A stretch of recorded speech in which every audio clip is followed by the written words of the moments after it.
I'm Jane McCallion. And I'm Adam Shepherd. And you're listening to the ITPro Podcast, where this week we're talking about space! Satellite TV has been around for decades, but most of us probably don't think about the staggering technical achievements that allow us to have the latest episode of Bake Off beamed directly into our living room from outside the planet's atmosphere.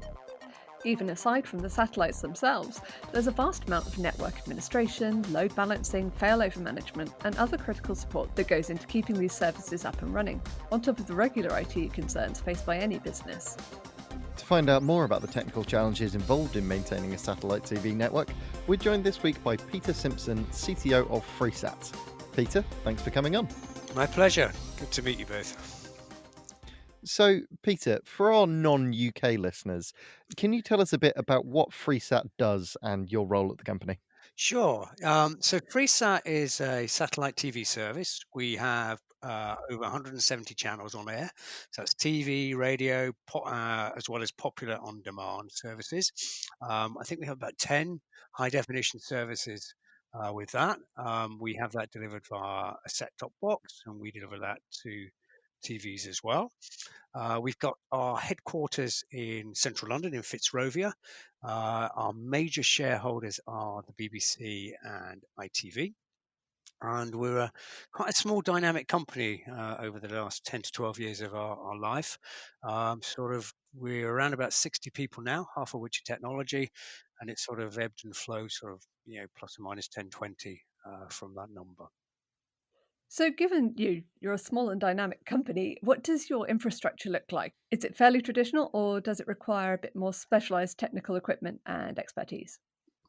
That's a really good question. And it's an infrastructure that's evolved over that time from a traditional satellite broadcast infrastructure that we work with partners to get the content signals up to the satellite with all the signaling. So all of that data we have in our broadcast infrastructure goes to satellite, comes across over the air, then down to the receivers, so the old set-top boxes and satellite TVs. So that's obviously the start place that we all went from. And then over that period, we've been adding interactivity, we've been adding online. So you've now got, a merge of what is a traditional broadcast infrastructure right through from content management, content ingest, where we're now adding internet on-demand players. We're now looking at IP channels and how we add that. So there's a lot of bridging and merging going on with respect to cloud delivery of the channels itself. But then if you look at how we deliver the EPG that goes on the screen, then quite a lot of that is metadata. We have a big cloud TV infrastructure that takes all of that in for all of the channels, munges that with the content, so that you get all your rich editorial. So when you turn onto the screen and you find out what's viewing and then who else is in that episode, where to get common series links, all of that rich data we have to put together and do the editorial for that. So we've got quite a diverse set of technologies, from traditional broadcast infrastructure through cloud TV infrastructure, with GCP, so Google. We've got some Amazon, and now we're selling our own boxes, so we've got customer service centers. So we've got a lot of business systems and infrastructure around supporting that. So if you view, Freesat, like a mini Sky, that's probably not a far off analogy from where we are in terms of the things we have to do to deliver TV to customers and look after them. Yeah, that does sound really quite a mixed situation that you've got going on there. It's almost a bit of everything going on, really.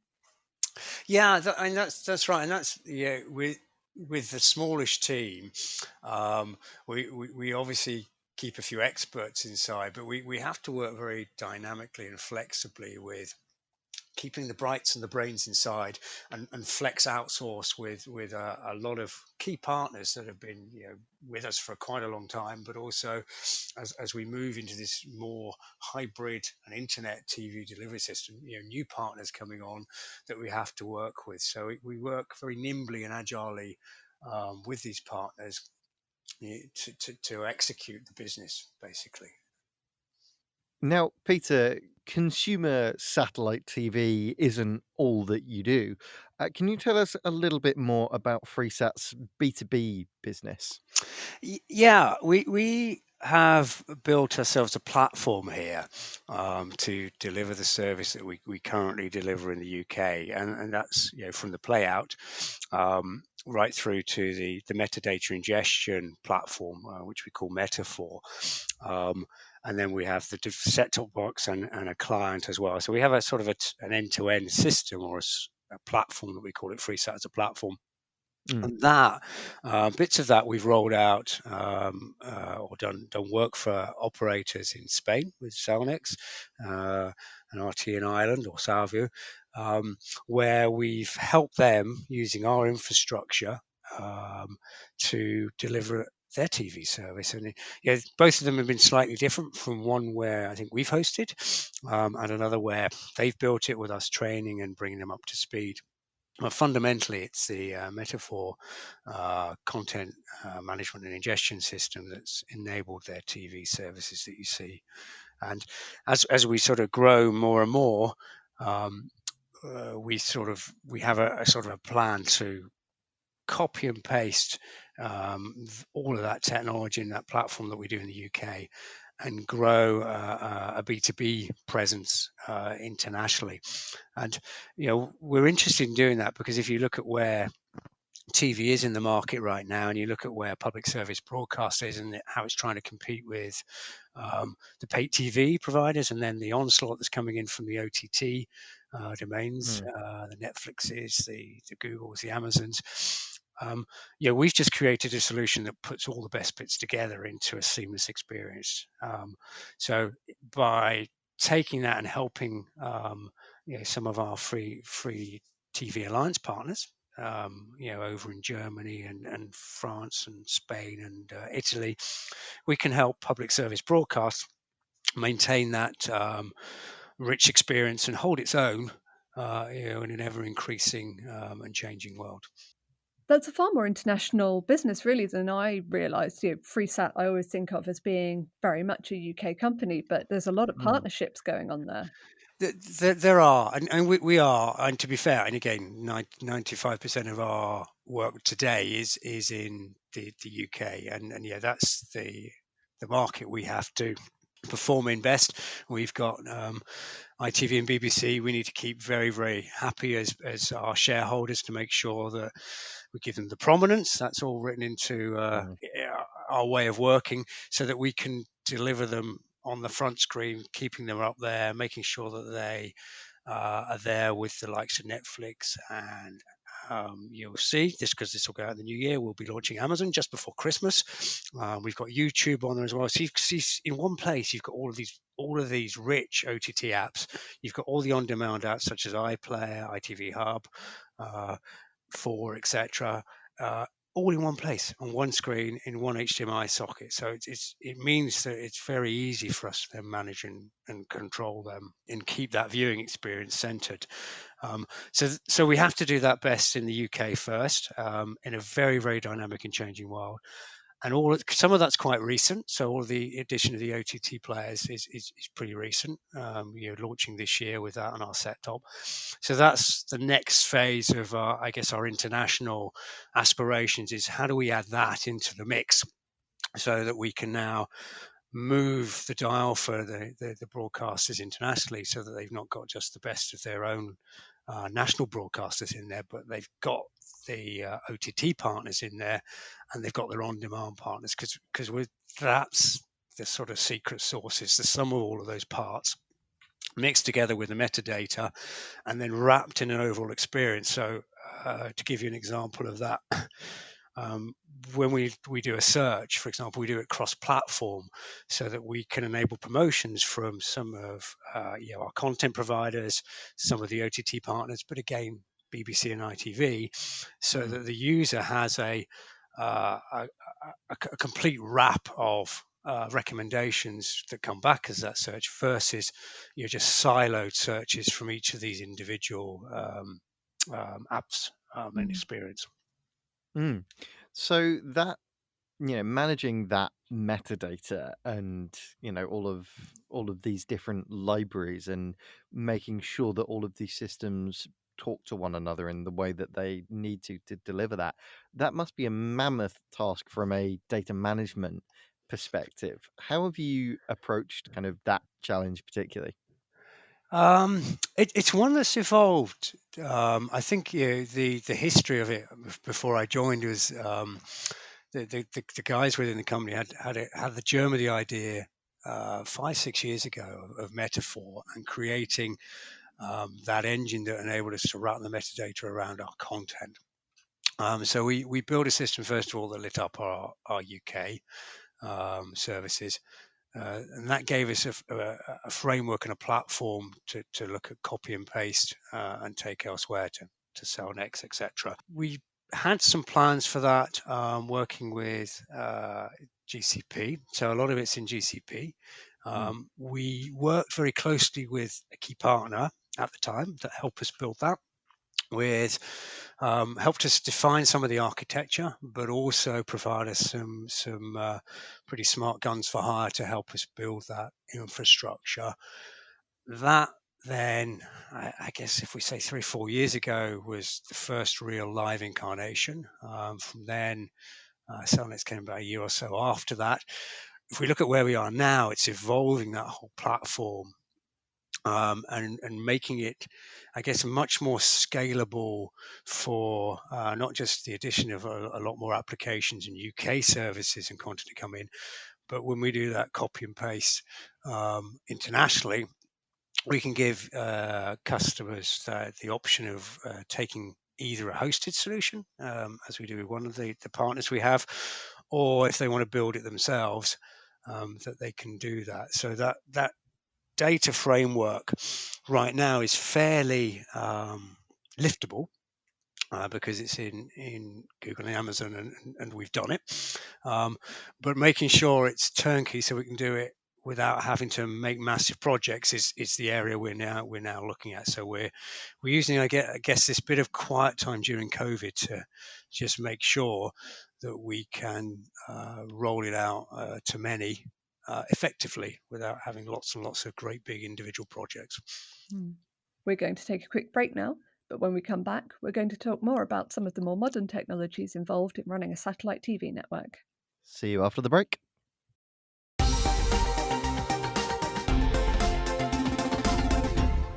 Welcome back. So, Peter, running a satellite TV network must come with its own fairly unique challenges compared to being the CTO of, say, a retail company or a consulting firm. What would you say are some of the biggest pain points that you have to deal with as Freesat CTO? It's. I think there's a diversity of technology we talked about a bit earlier, making sure that we're across all of those. But I think the biggest thing that's different for me in this role with other is the customer side of it, and taking that philosophy that the customer is first and most important, and making sure that runs right through everything we do in technology, and all of our systems and processes are there to support the customer. And there's looking after the customer. So it's the call centers and how we manage that and training of the teams on that. And then from a data perspective, making sure all of that customer account data runs through the business, is accessible. So when people buy boxes or other assets, that there's one thread of all that all joined up together to make it easy for people to not just um, make sure that we can look after them from a call center perspective, that we invoice them properly, and all of that is absolutely key. And then when we talked about data earlier, another aspect of the data that we do is, apart from the metaphors, the TV delivery, the bits you see around the screen, is this, the viewing data that comes back from what viewers see, and that's rich information for the public service broadcasters to say, okay, have Mm, I got the right content? How long are people viewing for? For some of our content partners that do advertising, it's okay. How can we now mix that with interest and use all that? So that customer data, um, And what we do with that, from viewing data, delivery of TV data, is like a central pillar for us. And we're sort of still building out quite a bit of that as we sort of morph the organization to look like an operator from, say, a traditional free-to-air broadcaster, which is, the heritage that we have. So it's then making sure that all of that data is accessible through all of our business systems and it's all interlocked.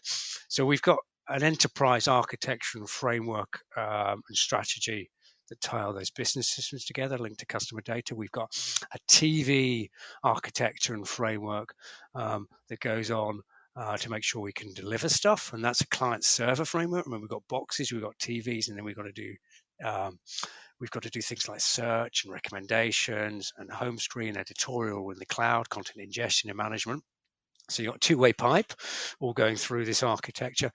And then you just add in the third component around the customers and looking after that. That multi-dimensionality of what we do is a bit that I guess stresses us in different ways to a lot of other organizations. So, Peter, you've spoken a lot about your use of some of the larger hyperscale, as it were, cloud platforms, but we've also got some more modern things that are coming through linked to that, things like DevOps, things like containerization. Have those had any impact on how you run the business and indeed how you use the cloud? Um, yes, and effectively we have a DevOps team. Metaphor is a DevOps operation and how we deploy and support that. Um, what we've been doing recently, so since when I joined, we had to put a lot of process in and around our development.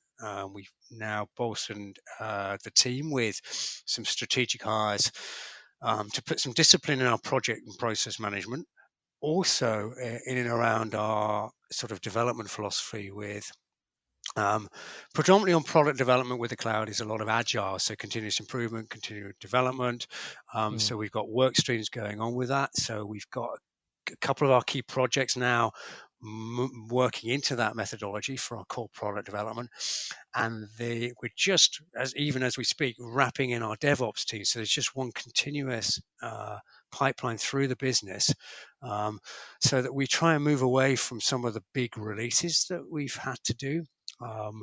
Which whilst they're business driven, they've got lots of new features around. It's not the most efficient way to run from a technology or software and a cloud perspective. So that sort of marriage of the two, we're just, I guess, in the final phases of putting the pieces of that together, running through some projects to get that really running through as fast as it can.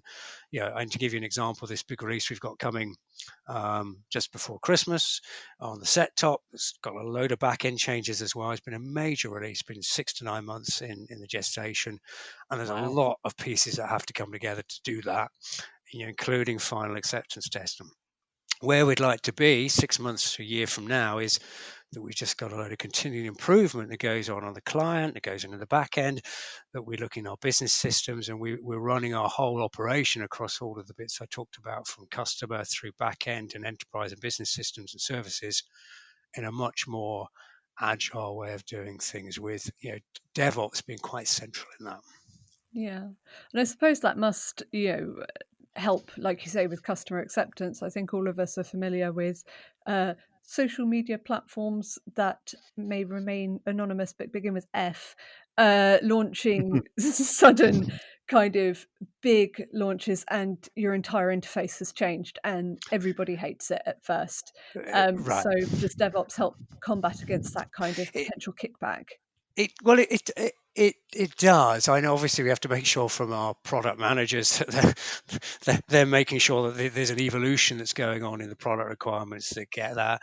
But the key thing about that DevOps and that agile way of working is, when we're in such a dynamic marketplace, certainly in TV, we do actually want to be able to try things and see what they're like, get customer feedback as fast as we can, and if they like it, keep it. If they don't like it, change it back or move it around. So actually, it's I don't see us, hopefully, fingers crossed, making such big mess ups of designing it badly and coming up with a mess. However, CI/CD and DevOps gives us the ability to be able to react really fast. If we do need to fix stuff, we need to change stuff, and that's the key to it. And you then don't have these major, massive speed bumps of changes going on throughout different parts of the organization that we then have to synchronize. So whilst, and this is, I think, a problem for a lot of companies have, whilst you're pretending to be an agile company, actually you've got a whole load of waterfall stuff going on, or rapid, whichever way you call it, at the same time with different parts of the business. And sort of a DevOps in the center of that is probably where we'd end up with sort of the key in trying to keep these spinning as fast as we can, where we can do that. So streaming has been the biggest change to hit TV, possibly in history. But has the speed with which OTT providers like Netflix, Amazon Prime, Google, Apple TV, etc., as the speed at which they iterate and with which they develop and tweak their software platforms, has that kind of spurred you to adopt a similar pace of change in your own development? Absolutely, and I think if you don't, not just us, but if you look at all of the major pay TV operators and broadcasters across the globe, that is the challenge and the road they've all been on over the last, I guess, 5 years. Is how do you take that traditional, typically vertically broadcast oriented environment and then make it more horizontal as a platform so you can scale fast, but then you can make these changes at web speed. And Mm. and that's, in a nutshell, is the transformation that most of the TV industry is either still going through, sometimes got to get its head across. There are a few that are the other side, that are doing things well and now have platforms out there that can play with this and be innovative. And there's been some of that innovation going on with some of the OTT, and I call them friends as well, because it is a balance of all that. And we have to remember we're trying to deliver an experience to customers as a complete viewing experience.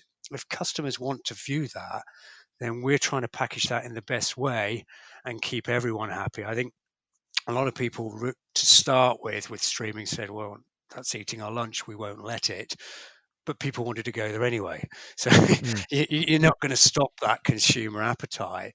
So now I think there's a realization and an awakening that says, okay, we've now got to work with them and find the best of everything. There's more than enough viewing time and more than enough content for people to be able to all eat at the table. And it's now working out how that, or what that looks like as we move forwards, is the bigger challenge. But yeah, it's a really good question. It's one I hope we're starting to get our heads around, and we're starting to come up with solutions that at least keep the viewers engaged, whilst we then manage, I guess, the big broadcasters to keep everyone's, I guess, revenue streams intact as much as possible.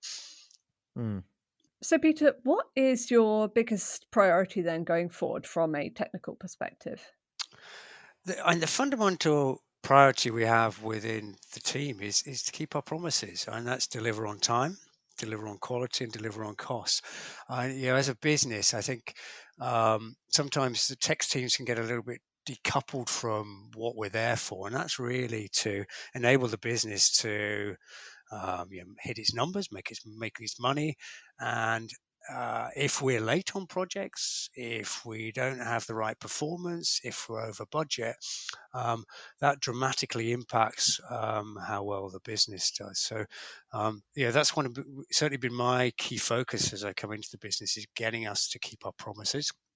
We put in a project management process with stage gates, so it enables us to take the business through a step at a time.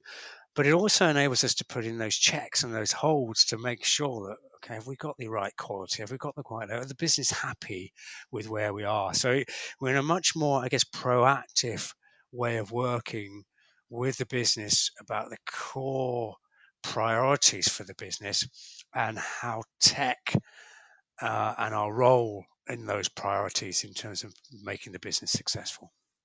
Well, I'm afraid that's all we have time for this week, but thank you once again to our guest, Freesat CTO Peter Simpson, for joining us.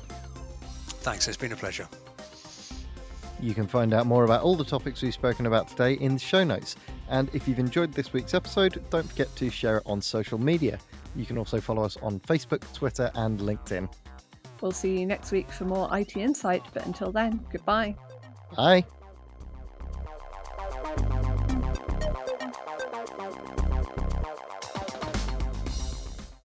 The ITPro Podcast is brought to you by the Dennis Podcast Network.